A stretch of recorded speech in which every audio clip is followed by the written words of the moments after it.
বলো তো, এটি কচুরি বানা ফুল। নিবা? কচুরি বানা ফুল নিবা?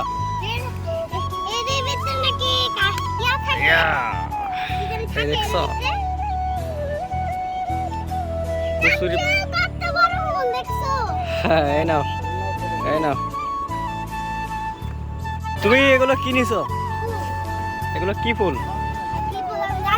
এগুলো হচ্ছে কচুরি ফুল। এগুলো কি তুমি তো ফার্স্ট টাইম দেখলা? কবে? অনেক আগে। তোমার একটা মনে নেই? আসলেই মনে নেই? তো এটি বাসায় নিয়ে যাইবা আজকা? বাসা পর্যন্ত নিবা? এই লাঠিটা কিন্তু নিয়ে যাইতেই হবে। লাঠিটা কিন্তু নিতে হবে বাসায়। নিয়ে লাঠিটা কারে দিবা? পরে তোমার আম্মু কি করবো? তোমার দিবে ছেঁচা। কি করলে ছেঁচা দেবে? দুষ্টামি করলে ছেঁচা।